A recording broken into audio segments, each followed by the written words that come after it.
আজি ভিডিঅ'টো স্পেচিয়েলি যিবিলাক মানুহৰ এনেকুৱা ঠাইত কলা দাগ থাকে সেইবিলাক মানুহৰ কাৰণে মই ভিডিঅ'টো বনাইছোঁ। দাগবিলাক কেনেকৈ নাইকিয়া কৰিব তাৰ ওপৰত মই কেইটামান হেক লৈ আহিছোঁ, চাওঁ আহকচোন। প্ৰথমটো হ'ল আপোনাৰ মুলতানী মাটি এচামুচ বা 2 চামুচ আৰু আলুৰ ৰস এচামুচ বা 2 চামুচ লৈ পেলাই পেক বনাই পেলাই যোনখিনি এৰিয়াত আপুনি লগাব তাত এনেকৈ মাছাজ কৰি পেলাই 5 মিনিট পিছত ধুই পেলাব।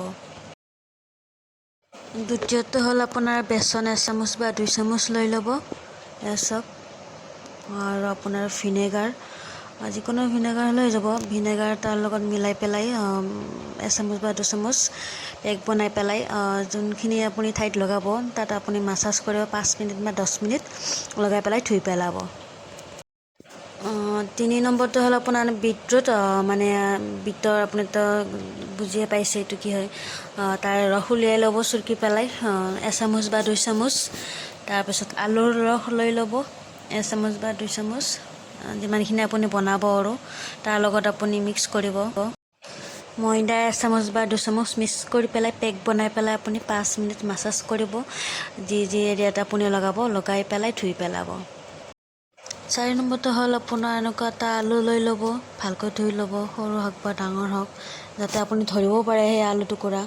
এনেদৰে কাটি পেলাই যি এৰিয়াত আপুনি লগাই পেলাই মই যেনেকৈ মাছাজ কৰিছোঁ এনেদৰে মাছাজ কৰিব 5-10 মিনিটমান। মাছাজ কৰি পেলাই নৰ্মেল গৰম পানী দি ধুই পেলাব। চাওক, কমচে কম সপ্তাহত 2বাৰ বা 3বাৰ কৰিব, ভাল ৰিজাল্টৰ কাৰণে। আৰু 5 নম্বৰটো হ'ল আপোনাৰ এল'ভেৰা জেল আৰু নেমু টেঙা মিক্স কৰি পেলাই আপুনি পেক বনাই লগাব পাৰিব, যিকোনো এল'ভেৰা লৈ যাব। সকলোতকৈ লাষ্টৰটো মানে আৰু 6 নম্বৰটো হ'ল আপোনাৰ হালধি আৰু মাখন, মানে দৈ যিখিনি ওপৰৰ কটা থাকে সেইখিনি লৈ পেলাই আপুনি পেক বনাই মাছাজ কৰি 5 মিনিটমান, তাৰপিছত ধুই পেলাব। তাৰপিছত আপুনি নিজে গম পাব যে ইমানে মানে বস্তুখিনি লাহে লাহে চাফা আহিব।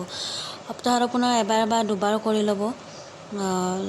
তৎক্ষণাততো আপুনি ৰিজাল্ট নাপাব, কিন্তু লাহে লাহে যেতিয়া কৰিব আপুনি এই যিখিনি দাগ নাইকিয়া হৈ যাব। আৰু এই পেকটো মই লগাই দেখাম, বাকীকেইটা মই লগাই দেখাব নোৱাৰিলোঁ, তাৰ কাৰণে চৰি। মই এইটো লগাই দেখাম, মই নিজে ইউজ কৰিছোঁ। চাওক, মিক্স কৰি থাকিব যেতিয়ালৈকে গোটেইখিনি মিক্স হৈ নাযায়। আৰু এই পেকটো আপুনি স্কিনতো লগাব পাৰিব, বহুতে ভাল হয়।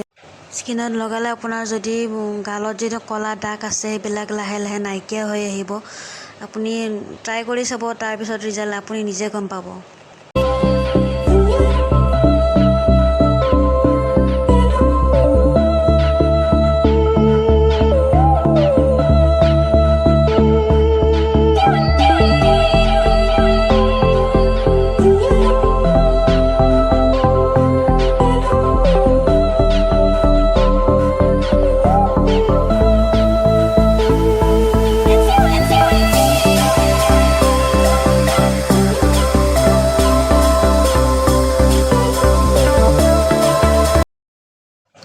এই 6টা হেক যদি আপোনালোকৰ বাবে উপযোগী বুলি লাগিছে, তেতিয়াহ'লে মোৰ ভিডিঅ'টো লাইক, শ্বেয়াৰ এণ্ড ছাবস্ক্ৰাইব কৰি দিব। Thank U.